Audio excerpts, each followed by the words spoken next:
Olá, irmão, olá, irmã. Estamos todos mais uma vez reunidos debaixo da graça de Deus. E que essa graça, que essa paz que é própria do nosso Senhor, entre na sua casa nesse instante de uma maneira muito poderosa. Nós estamos reunidos porque somos muito dependentes de estarmos na presença de Deus.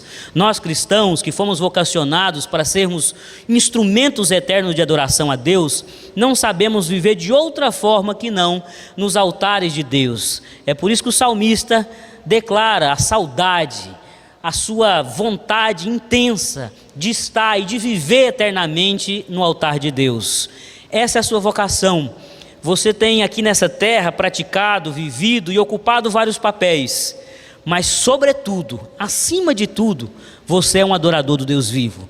Que nesse momento em que a igreja comunitariamente adora a Deus, você possa exercer essa vocação com muito zelo, com muita aplicação, com muito empenho. Não seja um adorador medíocre, não seja um instrumento de adoração que Deus não olha com bons olhos. Que possamos todos juntos nesse momento prestar a Deus um culto que chega diante dele com um aroma suave, a tal ponto que ele acolhe e recebe como uma oferta verdadeira, um sacrifício verdadeiro de adoração, que é a nossa vida, os nossos corpos, as nossas mentes, a nossa existência entregue como oferta completa, plena no altar do Deus vivo. Amém? Oremos e peçamos que o Espírito Santo de Deus nos ajude nessa tarefa. Pai, nós te adoramos, nós te louvamos por mais essa experiência que o Senhor nos proporciona na tua presença. Todos os dias o Senhor nos mostra mais uma face generosa e bondosa do Senhor. Todos os dias nós conhecemos um pouco mais da tua grandeza, da tua santidade, da tua providência. Nem um dia se passa sem que o Senhor nos mostre o quanto o Senhor ainda é mais bondoso do que já sabíamos e havíamos experimentado. E nós te louvamos porque o Senhor nos deu esse dia e o Senhor nos deu esse momento litúrgico de culto para aprendermos e conhecermos mais sobre a sua face, para contemplarmos algo de novo no nosso Deus que é infinito em bondade. É um Deus onipresente, onipotente, um Deus que não cabe dentro das nossas compreensões limitadas. Nós te louvamos porque o Senhor, mais uma vez, proveu um espaço de adoração para que a tua igreja pudesse cumprir a sua vocação, pudesse se sentir útil na condição de instrumento, de vaso, de recipiente da tua graça. Queremos transbordar nessa noite, ó Pai, na Tua presença. Queremos exultar na Tua presença. Queremos entrar nessa atmosfera espiritual e, de fato, crermos que o sobrenatural de Deus está em nossa casa. Nós estamos, ó Pai, por vezes muito distantes dos Teus altares. Estamos vivendo experiências muito pobres de religiosidade. Mas nós te louvamos, porque mais uma vez o Teu Espírito nos traz para esse lugar de renovo, de vida, de inspiração, de encorajamento que é o culto ao Deus vivo. Sê conosco, ajuda-nos a rompermos com essa nossa limitação e dificuldade de transcendermos. Ajuda-nos a irmos além do que os nossos olhos carnais podem contemplar.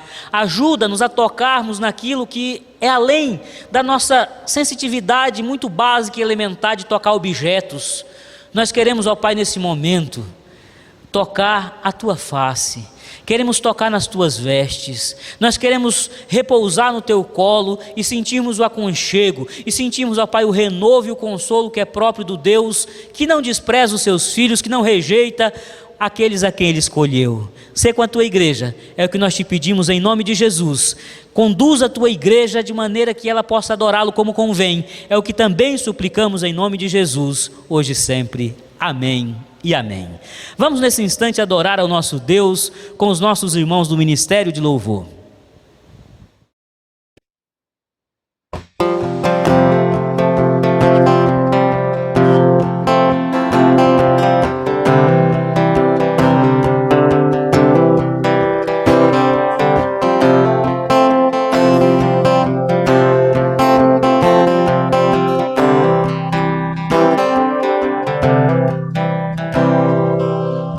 Muito além de mim, mas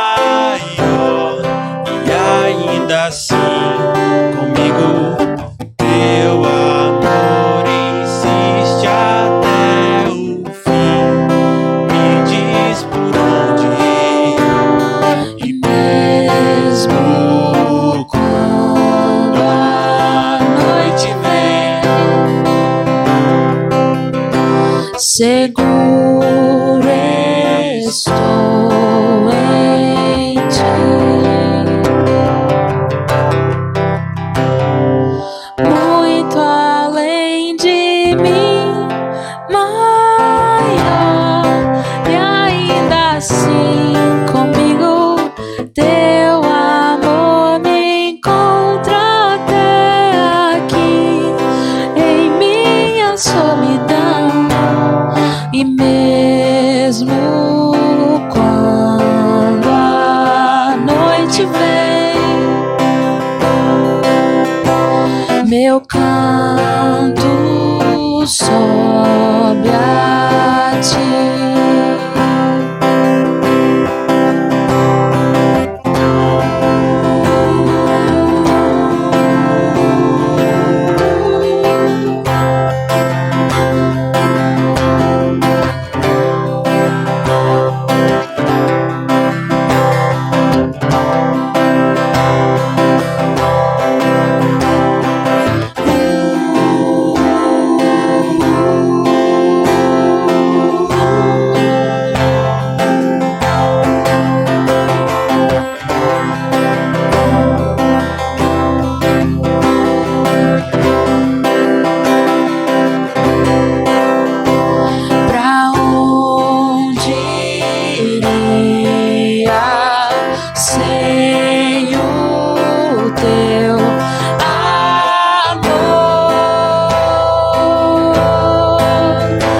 Sou eu pra questionar se até o ar que enche meus pulmões vem de ti, não é meu, não é meu, não é meu, não é meu.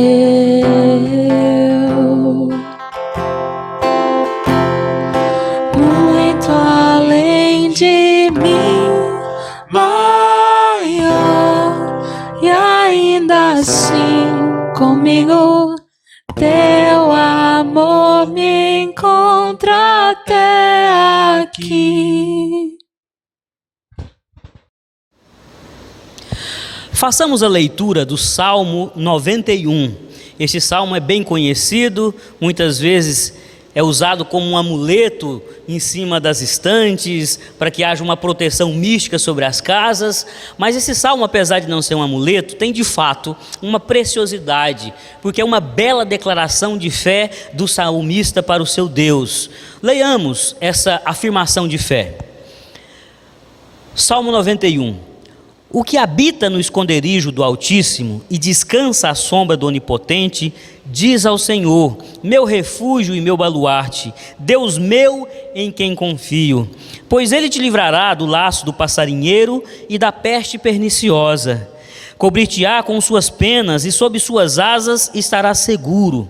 A sua verdade é pavês e escudo. Não te assustarás do terror noturno, nem da seta que voa de dia, nem da peste que se propaga nas trevas, nem da peste que se propaga nas trevas, nem da mortandade que assola ao meio-dia. Caiam 1000 ao teu lado e 10.000 à tua direita, tu não serás atingido. Somente com os teus olhos contemplarás e verás o castigo dos ímpios. Pois disseste, o Senhor é o meu refúgio, fizeste do Altíssimo a tua morada, nenhum mal te sucederá, praga nenhuma chegará à tua tenda, porque aos seus anjos dará ordens a teu respeito, para que te guardem em todos os teus caminhos. Eles te sustentarão nas suas mãos, para não tropeçares em alguma pedra. Pisarás o leão e a áspide, calcarás aos pés o leãozinho e a serpente, porque a mim se apegou com amor, eu o livrarei.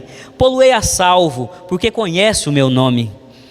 Ele me invocará e eu lhe responderei. Na sua angústia eu estarei com ele. Livrá-lo-ei e glorificarei. Saciá-lo-ei com longevidade e lhe mostrarei a minha salvação. O salmista não tem dúvida do comprometimento de Deus com o seu bem-estar, com a sua vida, com a sua salvação. O salmista não tem em Deus um inimigo, um adversário, alguém que coopera contra ele, alguém que conspira contra ele. O salmista vê em Deus a suprema fonte de descanso, de segurança. Não existe outro, não existe qualquer outra possibilidade de sossego para a alma do salmista que não o aconchego e a segurança do esconderijo do Altíssimo. Nesses dias maus, nós temos que trazer à tona, nós temos que trazer à superfície da nossa fé essa experiência. Nós temos muitas vezes nos acovardado diante das más notícias, nós temos duvidado do poder de Deus. Esse salmo é uma afirmação de fé linda, mas é também um convite para que façamos uma autoanálise, para que façamos uma espécie de leitura do nosso comportamento diante das dificuldades que têm se apresentado na nossa casa, na nossa família e na nossa vida. Eu quero que você nesse instante curve a sua cabeça e se pergunte: será que eu tenho essa fé do salmista?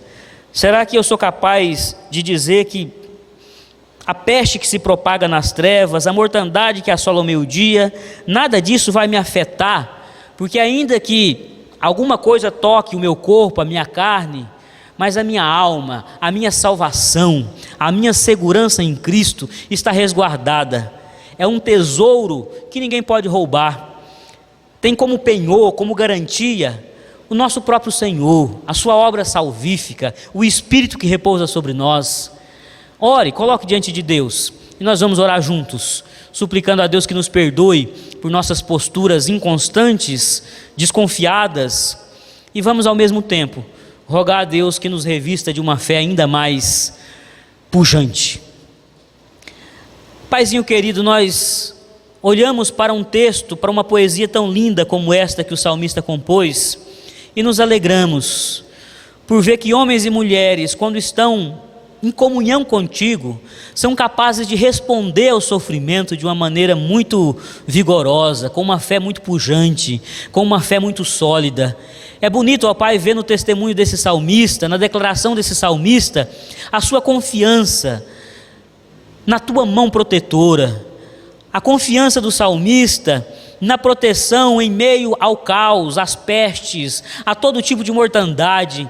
É bonito perceber que esse salmista não era um homem guiado pelo medo, ele era guiado por uma firme esperança.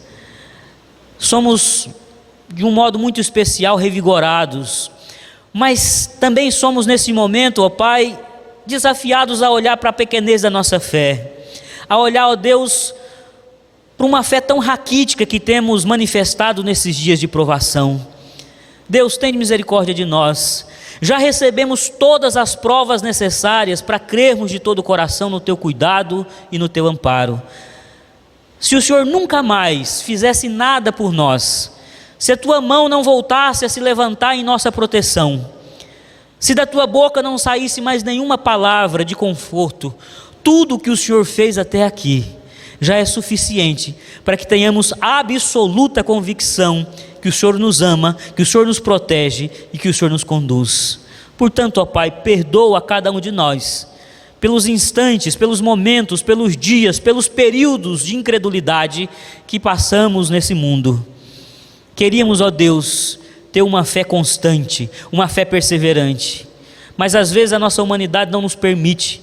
Somos abalados pelas más notícias, somos impactados e ficamos perplexos com toda sorte de maldade, de calamidade que nos rodeia. Queremos, ó Deus, suplicar que o teu Espírito nos revista, que o teu Espírito possa erigir em nós um espírito inabalável, que é capaz de responder às dificuldades da vida, como convém a um filho de Deus, a um discípulo de Jesus Cristo de Nazaré.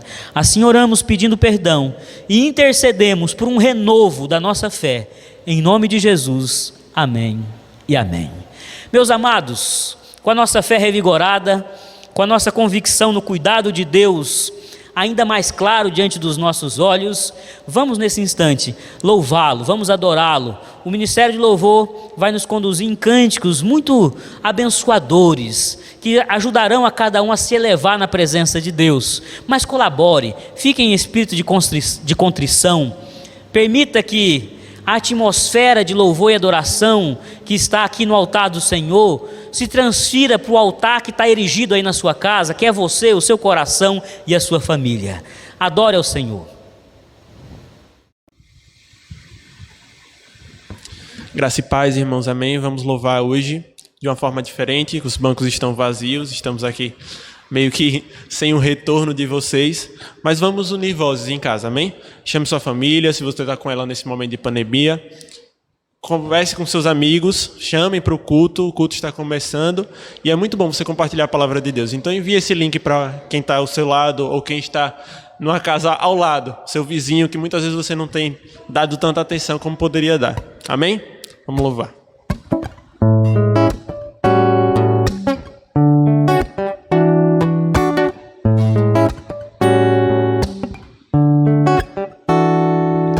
Grande é o Senhor e muito digno de louvor. Na cidade do nosso Deus, teu santo monte, a alegria de toda a terra.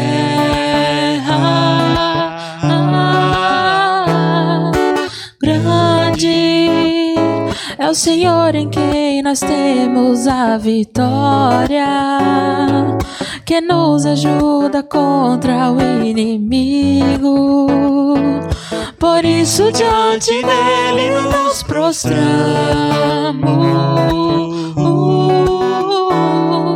queremos o teu nome engrandecer e agradecer-te por tua obra em nossas vidas. Confiamos em teu infinito amor, pois só tu és o Deus eterno sobre toda a terra e céu.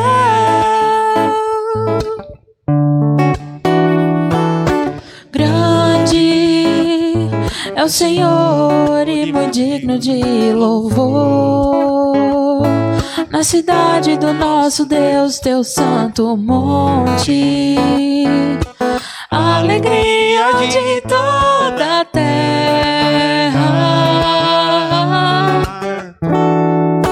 Grande é o Senhor em quem nós temos a vitória, que nos ajuda contra o inimigo.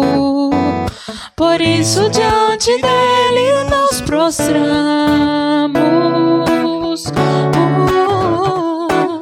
queremos o teu nome engrandecer e agradecer-te por tua obra em nossas vidas. Confiamos em teu infinito amor, pois só tu és o Deus eterno sobre toda a terra e céu. Queremos o teu nome engrandecer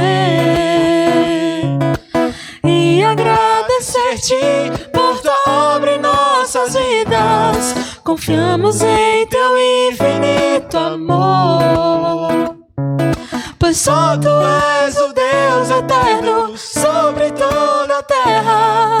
Pois só tu és o Deus eterno sobre toda a terra. Pois só tu és o Deus eterno sobre toda a terra e céu.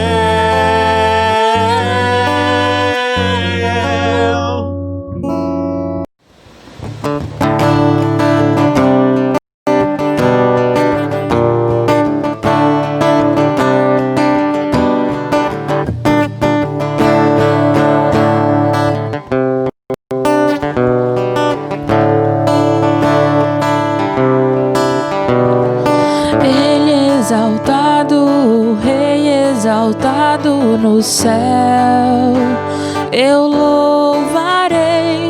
Ele exaltado, para sempre exaltado o seu nome.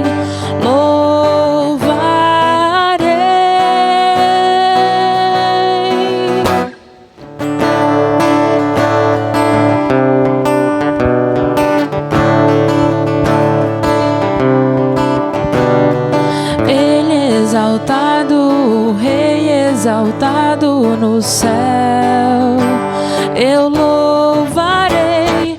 Ele é exaltado, para sempre exaltado o seu nome. Louvarei.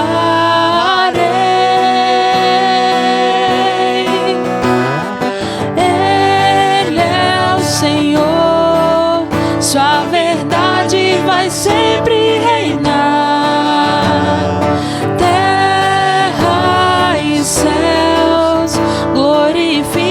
Seu santo nome.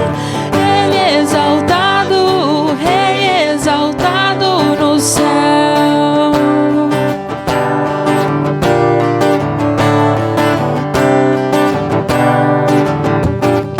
Ele é exaltado, o Rei exaltado no céu.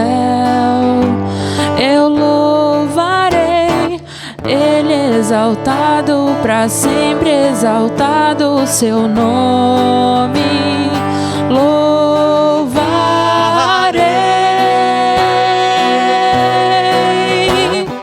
Ele é o Senhor, sua verdade vai sempre reinar.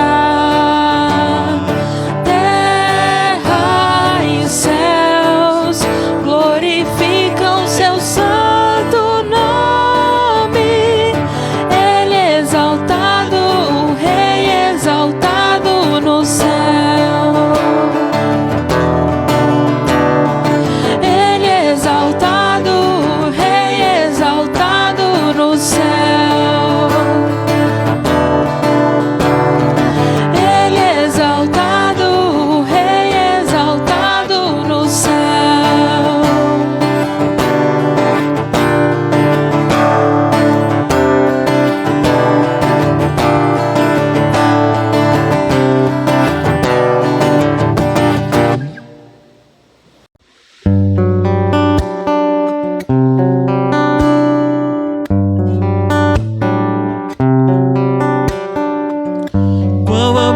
São os teus tabernáculos,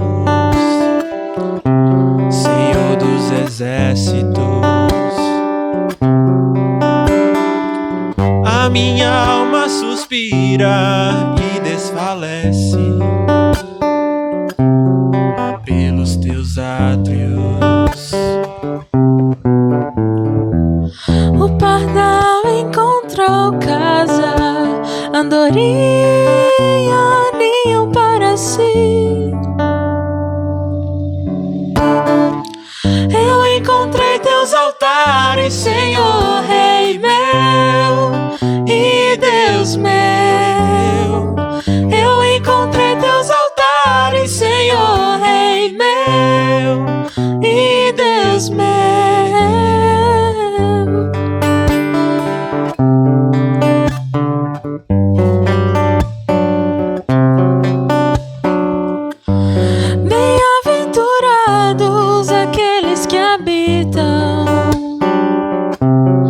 Em tua casa,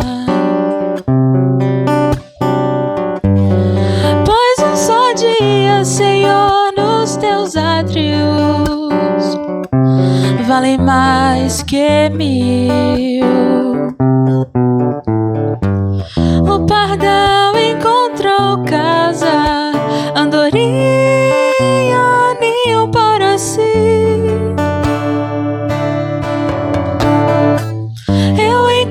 Teus altares, Senhor, Rei meu e Deus meu. Eu encontrei teus altares, Senhor, Rei meu e Deus meu.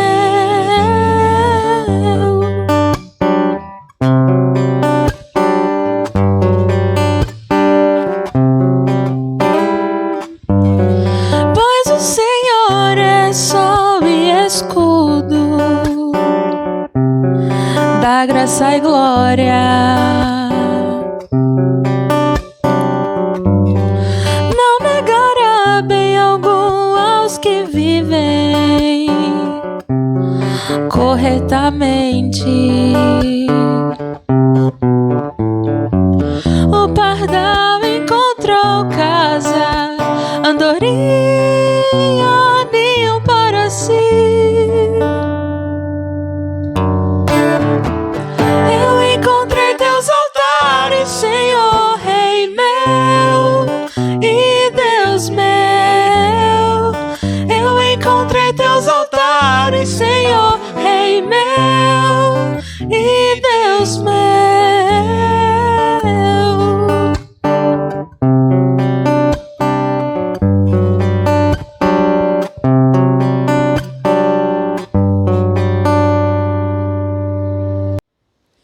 Vamos nesse instante, meus irmãos, abrirmos espaço na nossa liturgia para que você possa refletir sobre a adoração por meio dos seus recursos.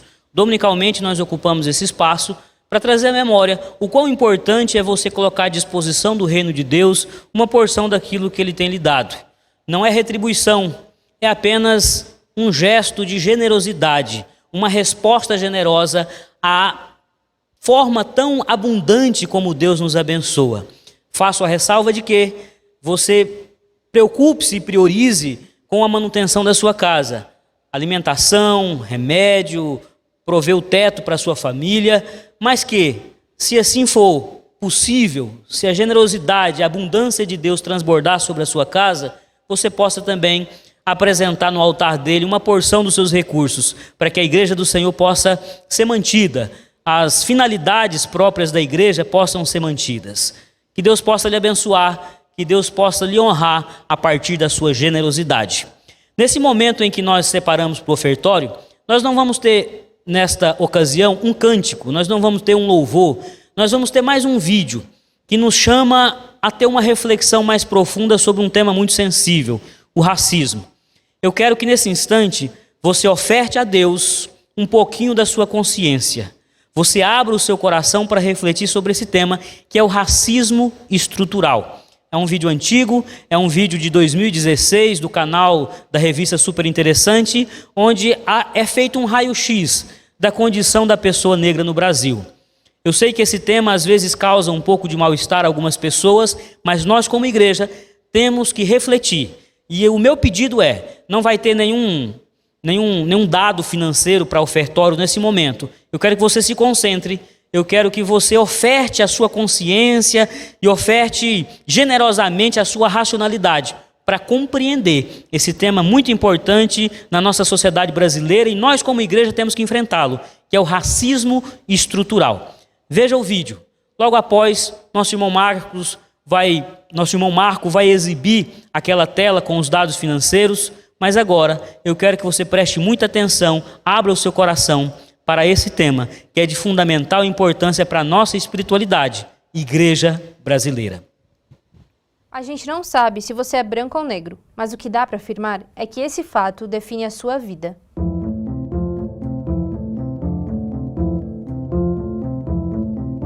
A população negra compõe mais da metade dos brasileiros. Na teoria, significa que os índices deveriam ser divididos proporcionalmente entre negros e brancos. Mas na prática, isso está longe de acontecer. A educação é um bom exemplo disso. A chance de um negro ser analfabeto é 5 vezes maior que um branco.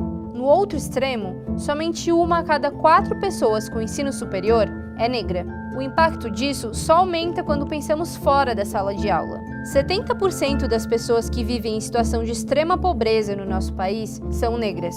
Pessoas com pele mais clara representam 80% dos brasileiros mais ricos. Isso tudo se reflete diretamente na qualidade de vida. Enquanto 70% dos brancos possuem uma máquina de lavar em casa, mais da metade dos domicílios chefiados por uma pessoa negra não tem um eletrodoméstico. O mesmo vale para a internet. Mais de 50% dos negros não possuem nenhum tipo de acesso à rede. Essa proporção também aparece em quesitos ainda mais essenciais para a vida humana. Quase 40% dos negros que vivem em áreas urbanas não possuem esgoto encanado. E 70% das pessoas que dependem do SUS são negras. A cor da sua pele também determina o seu tempo de vida. Em 10 anos, os homicídios de mulheres brancas caíram, enquanto que de negras aumentaram. E a morte não é só feminina. Somando os gêneros, a cada 12 minutos, uma pessoa negra é assassinada no Brasil. Também são os negros que mais morrem em operações policiais e ocupam a maior parte da população carcerária brasileira. Pode ser difícil para a comunidade negra mudar isso por dentro, porque ela quase não é representada nem no judiciário, nem no legislativo, muito menos no executivo. Essa defasagem não é de hoje. Historicamente, o Brasil é ultrapassado em representatividade racial. Ele foi o último país ocidental a abolir a escravidão. O Brasil é um país racista, e quem está dizendo isso não é a gente, é a ONU. E esse problema envolve tanto as esferas políticas que já citamos, como o nosso dia a dia. Precisamos debater o assunto e denunciar os preconceitos. Afinal, nossa vida não pode ser definida por apenas um conjunto de linhas.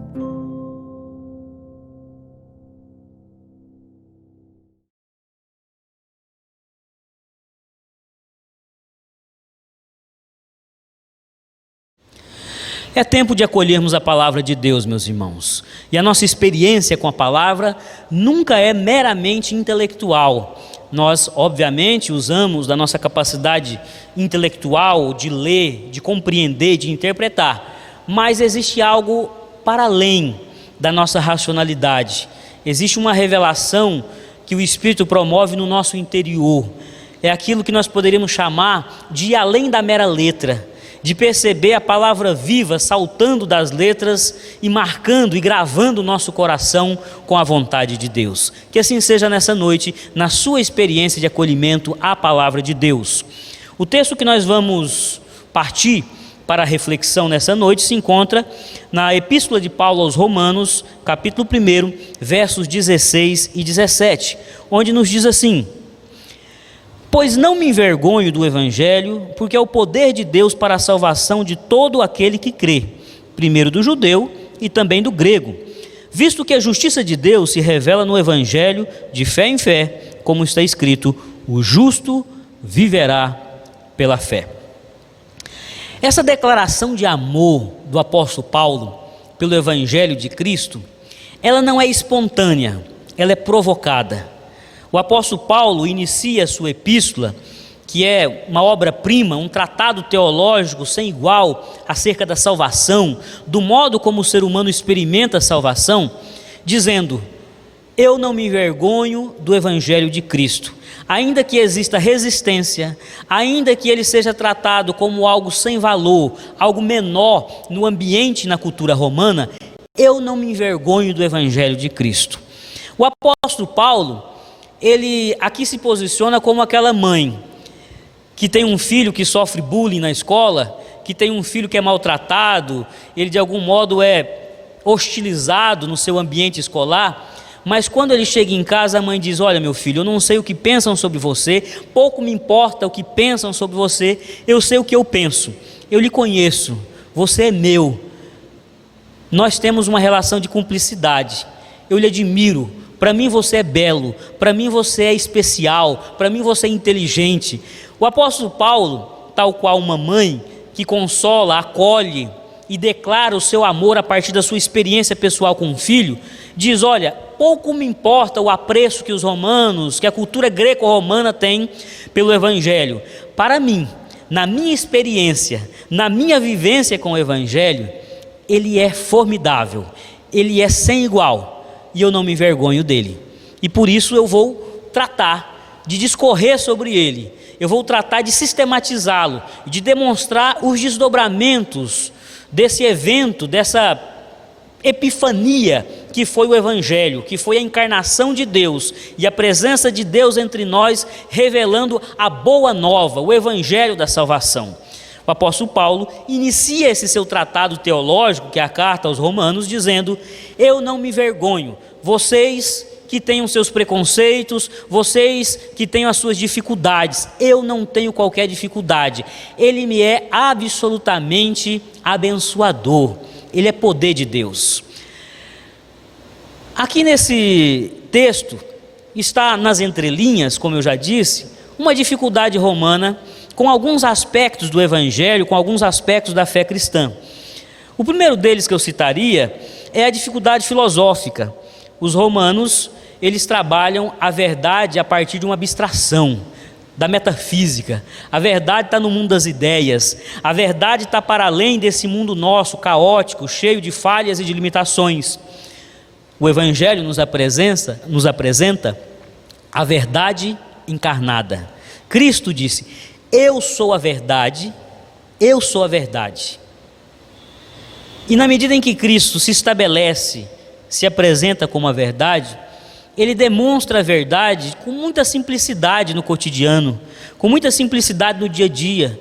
Enquanto os filósofos, a tradição filosofal greco-romana, tem uma tendência a sofisticar o pensamento, indo para categorias muito abstratas, muito distantes da realidade das pessoas simples em especial, Jesus diz: eu sou a verdade, olhem para mim, caminhem comigo, tenham parte na minha vida e vocês estarão sendo conduzidos a toda a verdade e em todo o tempo.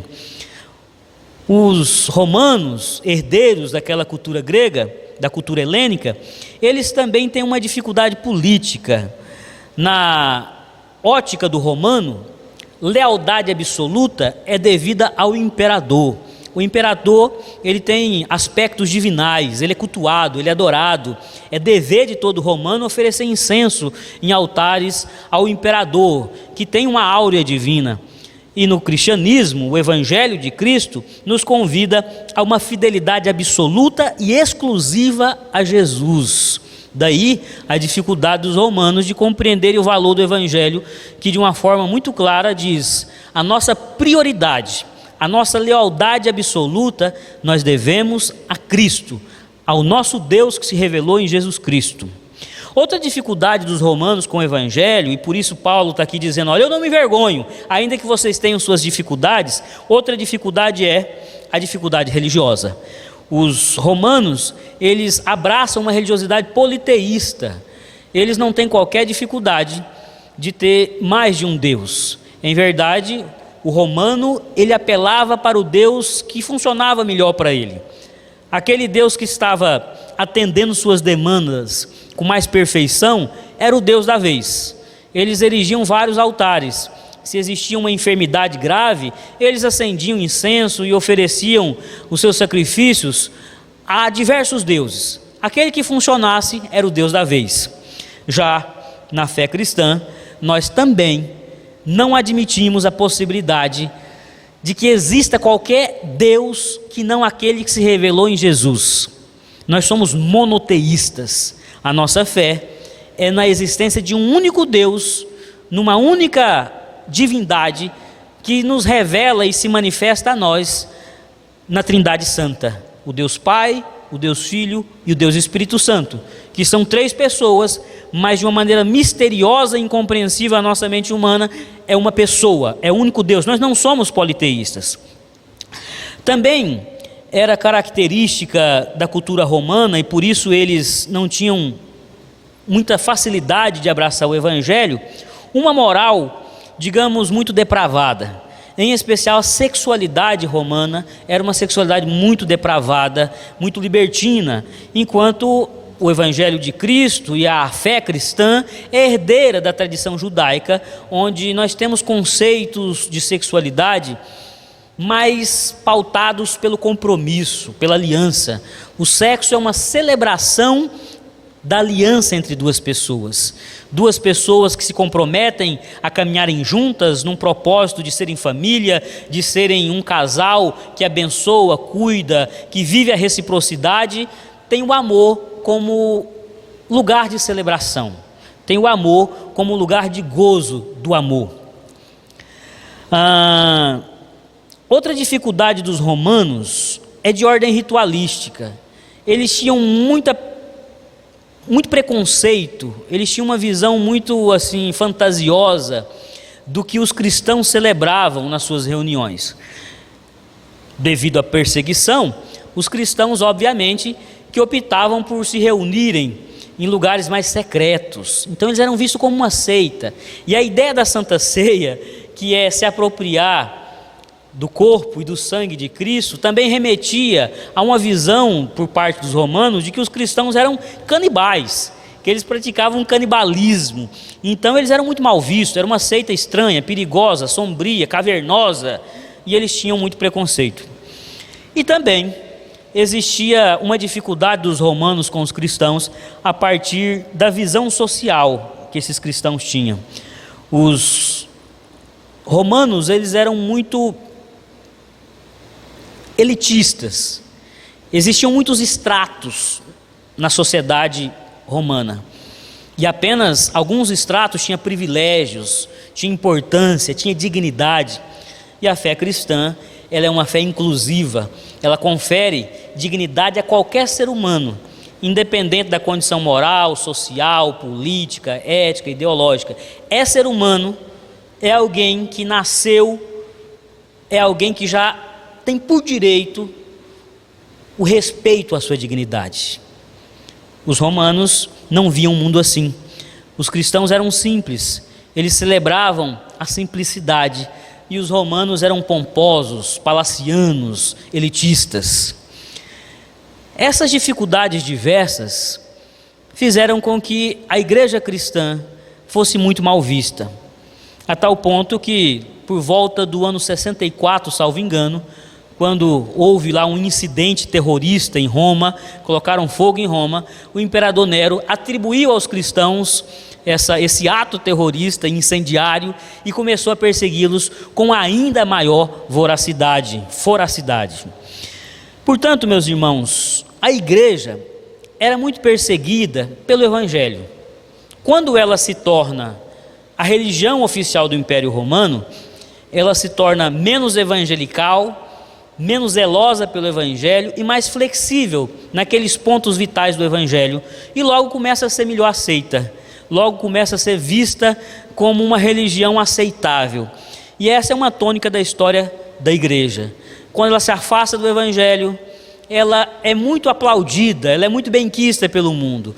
Quando ela se apega ao Evangelho, quando ela é radical na defesa e na vivência do Evangelho, ela é perseguida, ela é hostilizada.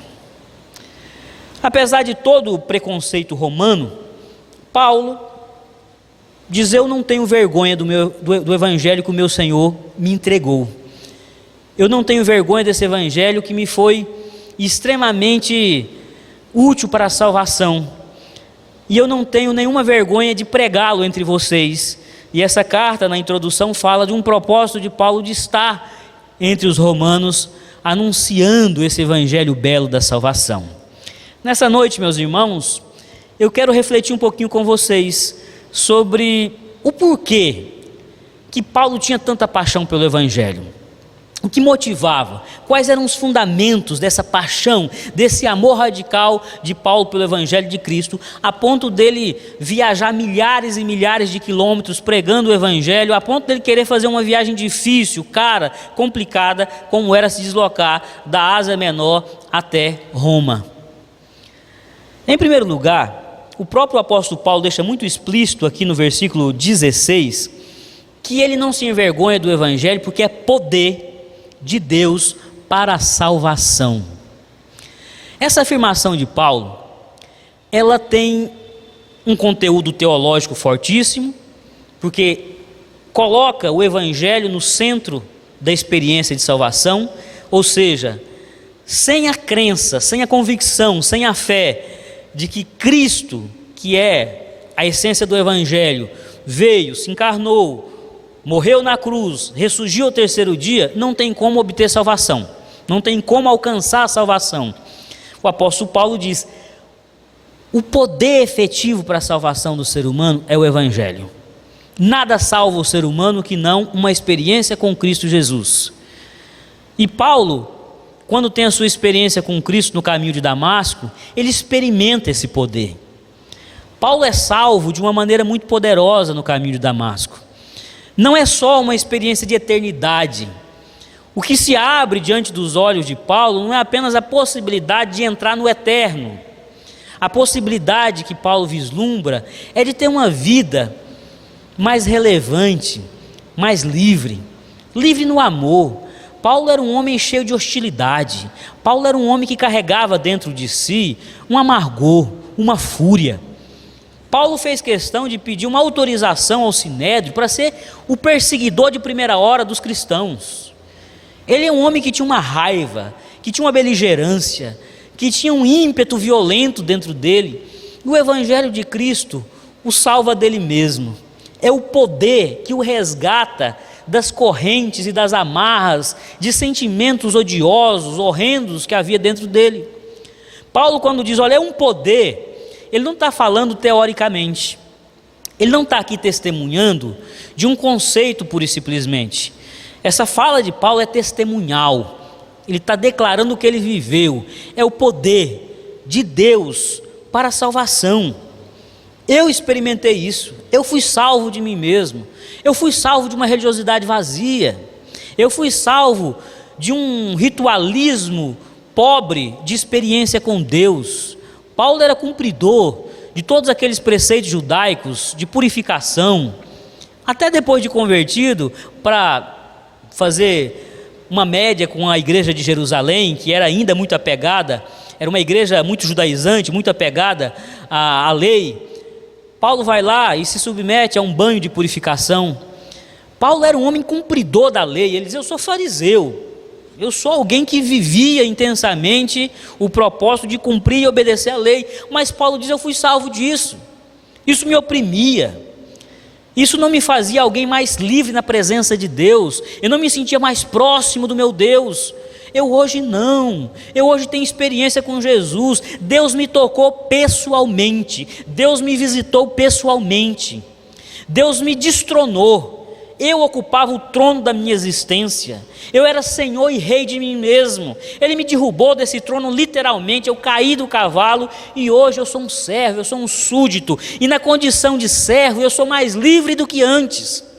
Antes eu me achava dono do meu caminho. Hoje eu sou um escravo de Cristo. Assim Paulo se apresenta em muitas das suas cartas. Um escravo, um servo, um doulos.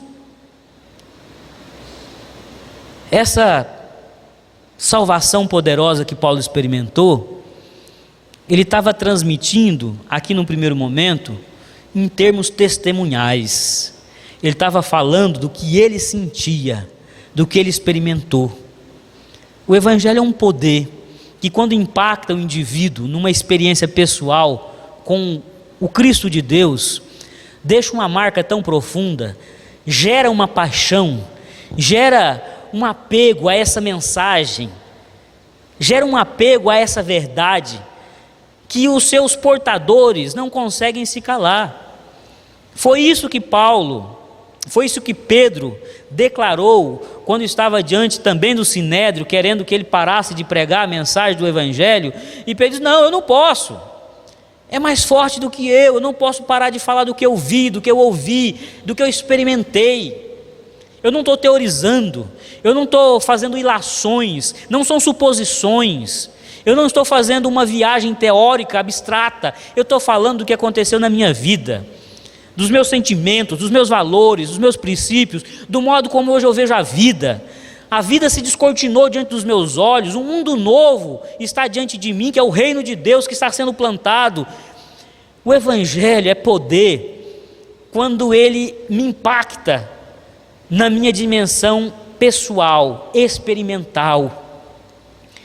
E nesse sentido, meus irmãos, a igreja contemporânea é pouco apaixonada pelo Evangelho de Cristo, porque ela ainda trabalha o Evangelho como se fosse um corpo doutrinário. E o Evangelho não é um corpo doutrinário apenas. Apesar do apóstolo Paulo, de uma maneira sublime, magistral, organizar, sistematizar os temas próprios da doutrina da salvação, aqui na sua carta aos Romanos, Paulo começa dizendo, antes de tudo eu quero deixar uma coisa clara, eu não me envergonho do Evangelho, porque ele é um poder. Isso é afrontoso para os romanos. O poder, a essência e a glória do poder reside em Roma, no exército, no poderio de conquista de Roma, ou mesmo naquilo que eles também chamavam de boas novas. Roma tinha uma espécie de evangelho. as boas novas dos romanos era aquilo que eles chamavam de uma civilização do mundo bárbaro. Eles tratavam aqueles que não eram romanos, aqueles que não eram herdeiros da cultura greco-romana, como um bando de ignorante. Então, onde Roma chegava o verniz do cavalheirismo, o verniz da civilidade, da iluminação com o conhecimento, uma estrutura política, uma estrutura governamental. Era óbvio que eles oprimiam horrores os povoados, as nações, os reinos que eles dominavam. Eles extorquiam, eles cobravam impostos altíssimos, mas existia um discurso também de que era um bem, era algo assim generoso da parte deles conquistar povos bárbaros para que ali chegasse a boa nova de Roma, um verniz de civilidade. Isso é muito comum hoje. A gente conhece algumas grandes potências do nosso tempo que tem essa visão arrogante de achar que quando ela chega naquele lugar, naquela nação, naquele país, chegou a democracia, chegou os valores mais sublimes da democracia. Os Estados Unidos, para ser bem mais claro, tem essa filosofia. Então, quando Paulo diz, não, Roma não tem poder nenhum, Roma, ela reproduz opressão, Roma, ela é uma produtora de cadeias, de algemas, ninguém é livre, ninguém consegue ser livre sendo súdito do imperador, ninguém consegue ser alguém pleno de liberdade, vivendo debaixo da égide da mão forte de Roma. Livres são aqueles que são tocados pelo poder do Evangelho de Cristo, porque não tem necessidade mais de empreender em projetos de grandeza, são agora fascinados pela simplicidade do reino, são livres porque não tem mais aspirações de dominação, de querer se colocar num local e num lugar de superioridade em relação ao seu próximo. No reino de Deus, o maior é o que serve. Paulo se sente livre pelo Evangelho e diz, isso é um poder sem igual, é o poder por excelência, porque agora ele era um homem livre, ele era capaz de viver com pouco, ele era capaz de ser feliz na escassez, era capaz de ser feliz na abundância, era capaz de viver muitas vezes contando com a generosidade, com a benevolência de comunidades que o assistia. Paulo se sentia livre porque ele não tinha mais a necessidade de ter o controle da sua vida nas palmas das suas mãos. Ele se sentia livre porque ele foi liberto por um evangelho que agora o coloca numa condição de igual. Ele é capaz de olhar para qualquer pessoa como igual. E essa é a segunda razão pela qual Paulo diz, eu não me envergonho do evangelho, eu sou apaixonado por esse evangelho, eu amo esse evangelho, porque o apóstolo Paulo entendeu a beleza da semente do Evangelho. O Evangelho é a semente de um reino de igualdade. O Evangelho é a semente que há de fazer brotar e desabrochar um reino de iguais, onde as pessoas não são de forma alguma discriminadas porque são gregas, porque são judias, porque são bárbaras. Veja que no versículo 16, aliás, no versículo 14 do texto que nós fizemos leitura, aqui no capítulo 1, diz assim, pois sou devedor tanto a gregos como a bárbaros, tanto a sábios como a ignorantes, por isso quanto a mim estou pronto a anunciar o Evangelho. Paulo diz, olha, esse Evangelho me fez entender que esses conceitos, bárbaro, culto, inculto, sábio, ignorante, um conhecedor, um filósofo, um homem iletrado, isso não faz sentido nenhum.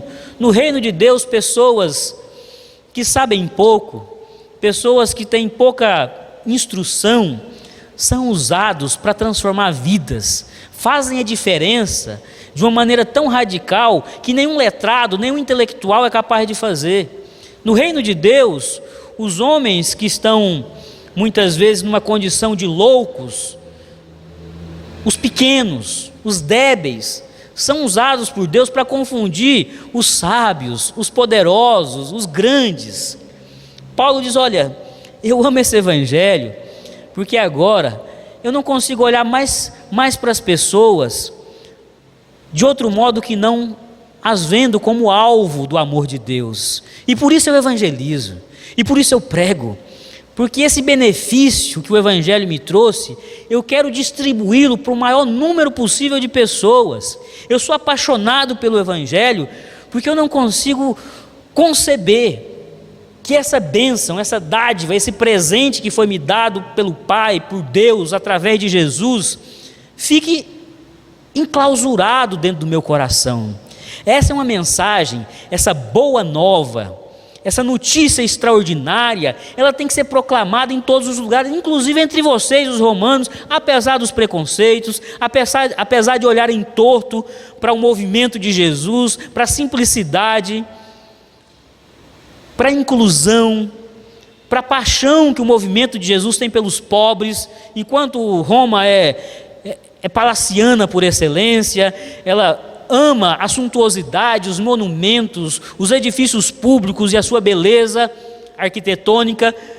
Nós gostamos da simplicidade, nós não precisamos nem de templo, nós somos o templo do Espírito Santo, nós somos a habitação do Altíssimo. Paulo diz, olha, essa semente do Evangelho, ela está fazendo brotar uma coisa muito nova que eu nunca tinha visto. Eu já frequentei lugares importantes, reuniões de homens importantes, mas nessas reuniões nós nunca produzimos o que o Evangelho está produzindo. A dignidade que o Evangelho confere, a igualdade, o respeito, o amor, a solidariedade, a capacidade de renúncia pelo outro. O Evangelho é uma coisa única. A lei não fazia isso, a política judaica não fazia isso, o poderio romano não promove essa dignidade, essa igualdade, explora, oprime. Portanto, eu sou apaixonado pelo Evangelho de Cristo. Meus amados, por que nós não temos essa paixão? Por que a gente não consegue, tal qual Paulo, perceber esses aspectos do Evangelho enquanto semente do reino e dizer, isso precisa ser propagado incessantemente, isso precisa ser proclamado em todos os lugares, sem exceção, diante dos reis e poderosos e diante dos simples e humildes. Esse Evangelho tem que chegar, porque ele é o meio por excelência de transformar pessoas, sociedades e de nos colocar numa nova ordem, num novo projeto de mundo e humanidade. Essa era a visão do apóstolo Paulo. Era o Evangelho que Paulo via como instrumento, como meio, como caminho. Paulo não vislumbrava outras possibilidades. Hoje nós estamos muitas vezes nos perdendo, porque não conseguimos focar naquilo que o apóstolo Paulo entendia, que era a ferramenta por excelência para que pessoas, sociedades, famílias e nações fossem transformadas. O Evangelho de Cristo não é a religião, não é a imposição de uma religião oficial. Paulo muito provavelmente não anuiria com a aliança trono-altar promovida em Constantino, porque eu não vejo Paulo propondo alianças com poderosos. Paulo prega o Evangelho em comunidades periféricas das cidades da Ásia Menor. A gente às vezes acha que Paulo pregou nos bairros nobres. Paulo pregou nas periferias, porque Paulo pregou na maior parte do tempo para imigrantes, para estrangeiros que estavam de algum modo se estabelecendo nos grandes centros urbanos do Império Romano. E Paulo se comunicava com esses gentios, com esses estrangeiros de toda sorte, dizendo, olha, aqui no reino nós somos iguais, aqui no reino nós não somos diferentes, aqui no reino nós somos igualmente amados por Deus. Que coisa linda, meus irmãos, que coisa bela. Por que Paulo é apaixonado pelo Evangelho?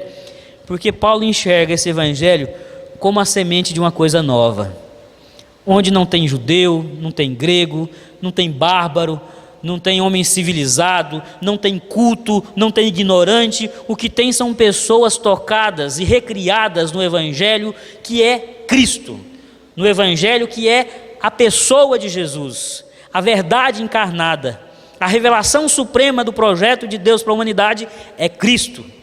E esse evangelho, Paulo diz, é nele que nós temos que nos mover, é nele que nós devemos trabalhar, é a partir dele que nós devemos nos motivar, porque ele é a semente de uma coisa poderosa que está nascendo aqui na terra e que haverá de ser planificada pela volta de Jesus.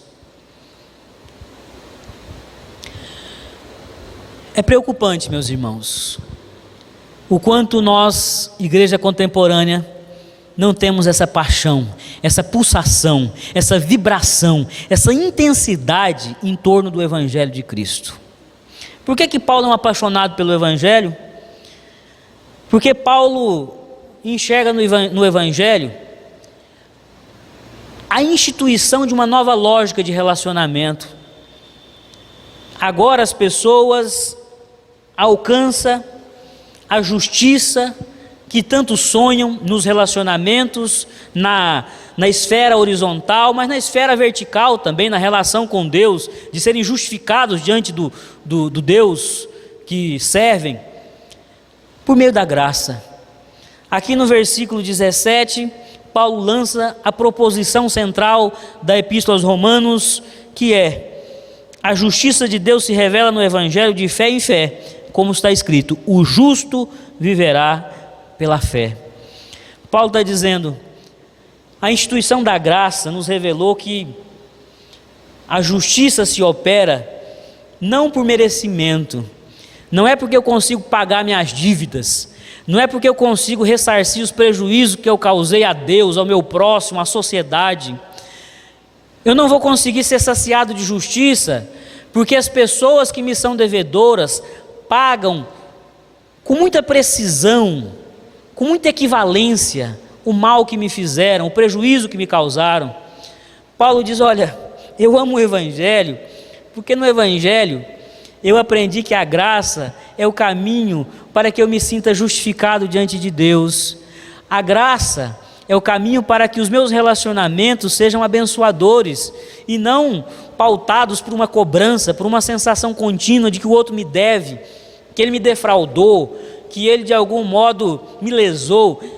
Eu perdoo e despeço em paz aqueles que me ofendem, me maltratam, me perseguem, me açoitam. De fé em fé, ou seja, do começo ao fim da caminhada do cristão é graça. Do primeiro momento em que o Espírito Santo toca o meu coração e faz com que essa realidade do Evangelho seja descortinada diante dos meus olhos, é graça, porque aquela fé não vem de mim, é dom de Deus. Ao longo da minha trajetória, cada desafio, cada deserto pelo qual eu passo, cada momento difícil, cada provação, cada tentação, é graça, porque a fé que é gerada em mim, para superar aquele desafio espiritual, ético, moral, é uma fé que também não vem de mim, é o Espírito Santo me santificando, é o Espírito Santo operando em mim a santificação segundo o modelo de humanização de Jesus Cristo. De fé em fé, do começo ao fim, é graça, é fé. E fé é o quê? É dom gratuito de Deus. Está sem fé, diz a palavra, peça mais a Deus. E o próprio apóstolo Paulo resume bem, a fé é dom de Deus. E é dom de Deus para que ninguém se glorie, para que ninguém ache que é muito bom, é muito competente, é muito religioso, porque consegue responder à vida com fé. É dom de Deus. E Paulo diz, isso me trouxe muita paz interior, isso me ajudou a caminhar com Deus, sem temer o meu Deus, isso me ajudou a me relacionar com as pessoas e não esperar delas nada mais do que é próprio do ser humano. O ser humano é mau, o apóstolo Paulo não tem uma visão positiva do ser humano. O apóstolo Paulo, ele é o grande responsável por, na teologia reformada, a gente ter o conceito de depravação total. Por diversas vezes Paulo descreve a condição humana como algo irrecuperável a partir das próprias forças. algo que não dá para ser refeito e reconstruído pela energia e empenho meramente humano. É preciso que o Deus Todo-Poderoso venha na minha direção, toque o meu coração, inunde a minha experiência humana com fé, fé no sagrado, fé no sobrenatural, mas fé em Cristo, fé no Evangelho, fé nessa verdade cristalina e irrefutável que está posta no Evangelho, de que Deus se fez carne, morreu na cruz e ressuscitou o terceiro dia, vencendo a morte que era o salário do pecado, que era a dívida que todo ser humano tinha para com Deus. Aí Paulo diz: eu não me envergonho desse Evangelho, porque eu não encontrei nenhuma filosofia, eu não encontrei nenhuma ideologia, eu não encontrei nenhum caminho social, cultural, humano, que me coloque diante dessa experiência libertária e de justiça. Eu hoje sou saciado de justiça, eu me sinto justificado diante de Deus por uma fé que Ele depositou em mim. Eu sinto que os meus relacionamentos, apesar de ter feito muito mal às pessoas, apesar de ter causado muitos prejuízos, enquanto perseguidor da igreja, enquanto alguém que hostilizou enormemente a igreja, eu sinto que eu sou justificado, porque a graça me alcançou. Eu me arrependi, eu ressignifiquei a minha vida em Cristo. De perseguidor eu passei a proclamador da mensagem do Evangelho. Meu amado, minha amada, essa mensagem tem por objetivo principal despertar em você uma paixão profunda pelo Evangelho de Cristo. Eu tentei por todos os meios, e a partir do que o próprio Paulo coloca aqui no texto sagrado, lhe trazer à memória a beleza do Evangelho. Eu tentei, nesse nosso tempo de reflexão, refrescar a sua memória acerca do que é o Evangelho na sua vida, do que o Evangelho pode fazer numa sociedade, em relacionamentos, numa família, a transformação profunda, estrutural, de valores, de princípios, de sentimentos. Eu tentei promover dentro de você um reencontro com o Evangelho, esse Evangelho que nós estamos apostatando, abandonando, em nome de uma religiosidade vazia de Evangelho, rica de moralismo, rica de às vezes um fundamentalismo absolutamente incoerente com o Evangelho, um fundamentalismo, uma interpretação literalista da Bíblia, que às vezes nos distancia desses ensinamentos ricos e preciosos do Evangelho, da própria pessoa de Jesus. Esse cristianismo que me coloca com a pedra na mão, tentando acertar nos pecadores, tentando punir, humilhar, diminuir a dignidade dos pecadores, ao invés de me colocar do lado de Jesus, incitando e tentando demover as pessoas desse instinto cruel e perverso de julgar, acusar e condenar. A igreja precisa revisitar o Evangelho de Cristo, a igreja precisa se reencontrar com o Evangelho de Cristo, porque ela está distante dele. O pastor Carlos Queiroz recentemente falava que alguém um dia muito preocupado disse a ele: pastor, estão vendendo o Evangelho de Cristo.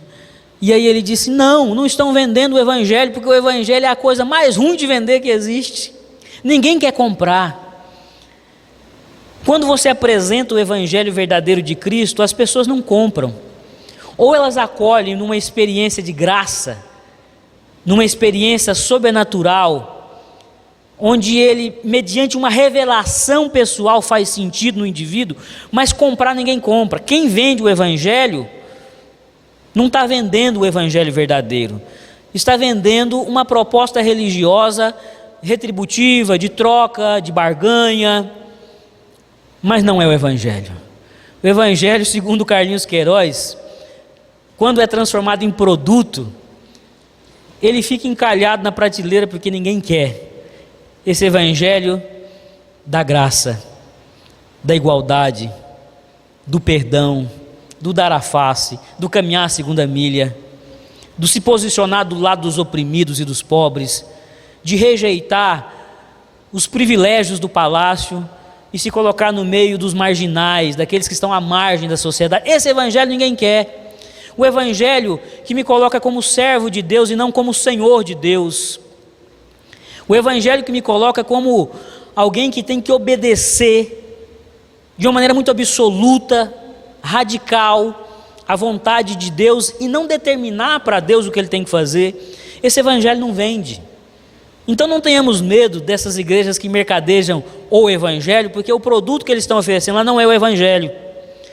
O evangelho, ele tem que estar sendo pregado e ofertado como meio de graça.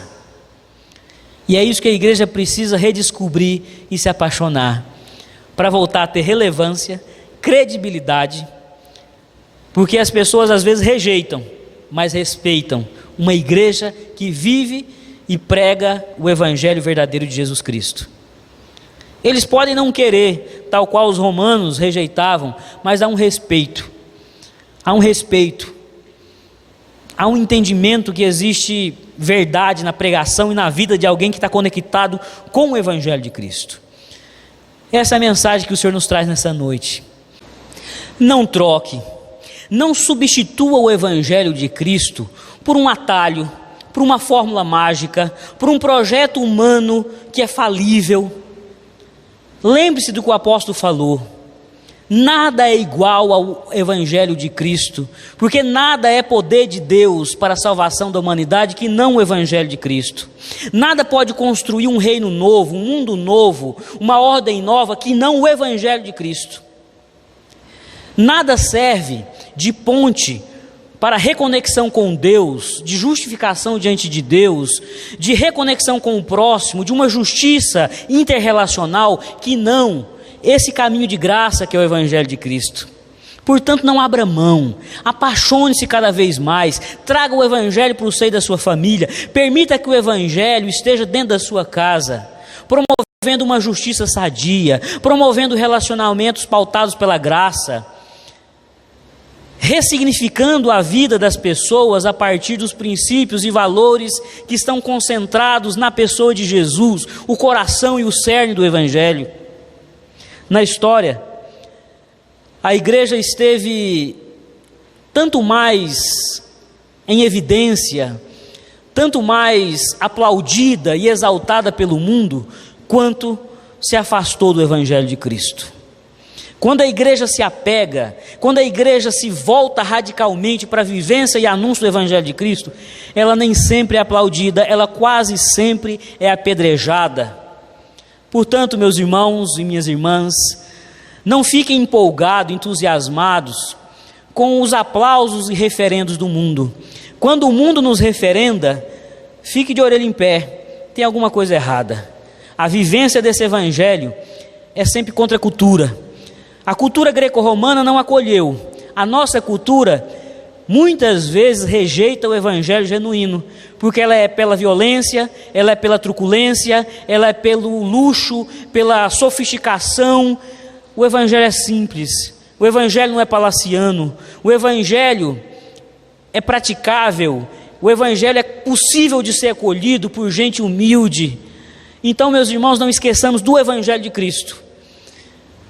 É um desafio para mim como pregador, é um desafio para mim como discípulo do evangelho, não me esquecer que a essência, o coração é Cristo. Cristo é simples, Cristo é acolhedor, Cristo faz justiça com graça, Cristo faz justiça com misericórdia, Cristo faz justiça com sacrifício, entregando-se, renunciando.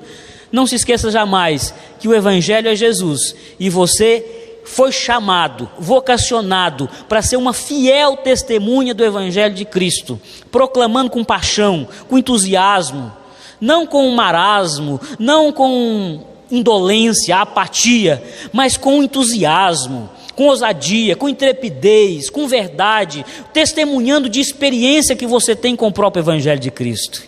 Essa é a mensagem que Deus nos trouxe nessa noite. Esqueçamos os atalhos, esqueçamos as fórmulas mágicas para a solução de todas as coisas. O caminho é o evangelho, de fé em fé, do começo ao fim é graça, é evangelho, é Cristo, é Jesus em nosso meio, transformando e ressignificando as nossas histórias. Que Deus nos abençoe e nos permita todos os dias pregar e viver o evangelho em todos os lugares e em todos os momentos. Que Deus nos abençoe.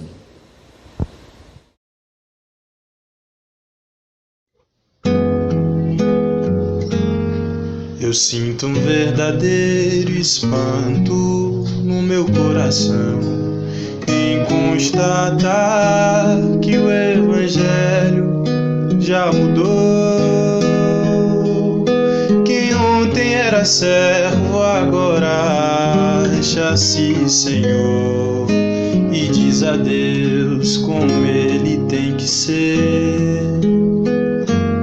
Mas o verdadeiro Evangelho exalta a Deus. Ele é tão claro como a água que eu bebi, e não se negocia sua essência e poder. Se camuflado a excelência perderá. O Evangelho é que desvenda aos nossos olhos e desamarra todo nó que já se fez.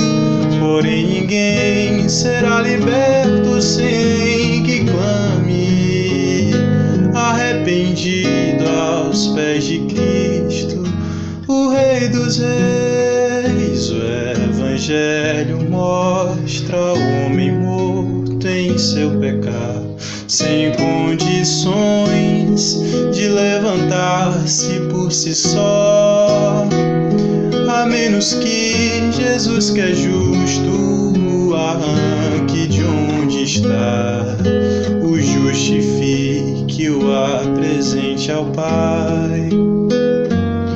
Mostra ainda a justiça de um Deus que é bem maior que qualquer força ou ficção, que não seria injusto se me deixasse perecer, mas soberano em graça me escolheu. E é por isso que eu não posso me esquecer. Sendo seu servo, não lhe digo o que fazer, determinando ou marcando hora para acontecer o que sua vontade mostrará. O Evangelho é que desvenda aos nossos olhos e desamarra todo nó que já se fez. Porém ninguém será liberto sem que clame, arrependido aos pés de Cristo, o Rei dos Reis. Porém ninguém será liberto sem que clame, arrependido aos pés de Cristo, o Rei dos Reis.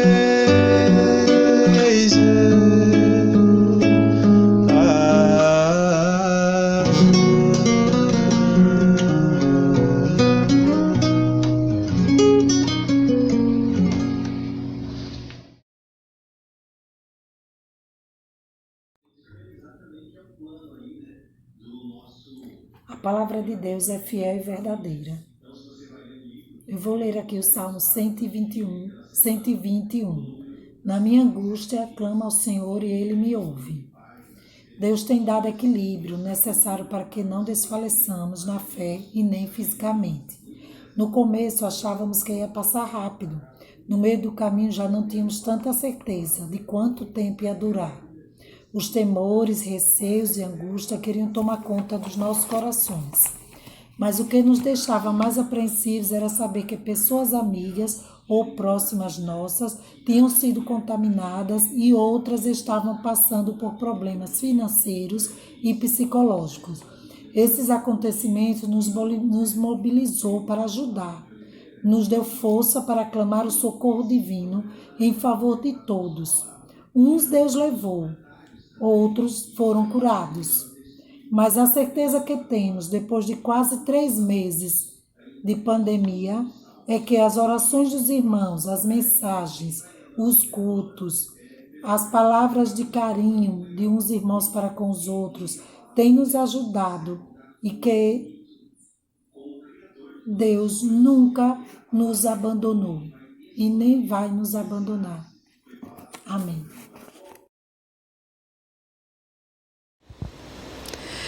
Meus amados irmãos, minhas amadas irmãs, estamos mais uma vez sendo enviados pelo Espírito Santo para fazer missão no mundo. E nessa noite, o Espírito nos trouxe à memória que a nossa ferramenta de trabalho por excelência, o nosso instrumento de transformação é o Evangelho de Cristo, que está aqui, registrado nas Sagradas Palavras, mas ele está além dos textos sagrados. Ele é vivo, ele é ressurreto, ele habita em mim, ele habita em você, ele se move em nosso meio. O Evangelho de Cristo é vivo, o Evangelho de Cristo não é letra morta, o Evangelho de Cristo não é um conjunto doutrinário, o Evangelho de Cristo é um Espírito que foi mandado, que foi enviado pelo próprio Senhor, para que fôssemos guiados a toda a verdade, para que fôssemos instrumento de consolo e para que fôssemos um dínamo, um poder que impacta a vida das pessoas, as convidando a um processo, a uma caminhada de transformação. Essa é a mensagem que nos foi entregue e essa é a mensagem que você é desafiado a passar adiante. Comunique, proclame, viva. O Evangelho quer sair desse calabouço, quer sair dessa clausura que nós, igreja, estamos submetendo ele. O Evangelho quer ser vivo, o Evangelho quer fluir pelas periferias, pelos lugares marginais, pelos palácios, desafiando, confrontando e profetizando mudança. O Evangelho quer fazer a diferença, mas nós, igreja do Senhor, somos o veículo, somos a agência de proclamação do Evangelho de Cristo. Portanto, apaixone-se, permita que esse poder flua por todo o seu ser, de maneira que você possa mais uma vez repetir as palavras de Pedro: eu não posso parar de falar, de testemunhar, porque o que eu tenho visto e o que eu tenho vivido é impactante demais para a minha frágil condição. Sejamos despedidos nesse espírito do Evangelho, espírito de transformação e de mudança, de poder de Deus para todo aquele que crê. Que a graça do nosso Senhor e Salvador Jesus Cristo, que o amor do nosso Deus Pai e que a comunhão e a consolação do Espírito Santo de Deus repouse sobre sua vida, sobre a Igreja de Cristo, missionária espalhada pela face da terra, sobre cada discípulo de Jesus que tem diariamente lutado contra a própria carne, contra as próprias inclinações, contra as tendências que são próprias desse mundo mau, para viver, proclamar e encarnar o Evangelho de Cristo em todos os lugares e em todos os tempos. Que essa bênção nos alcance, hoje e sempre. Amém e amém. Fiquemos em paz, permaneçamos em casa, o Senhor é conosco, o Espírito de Deus é o poder e o dinamismo que vai nos levar a vencer essa dificuldade presente e todos os desafios que se levantarem diante da Igreja do Senhor, hoje e sempre. Amém e amém.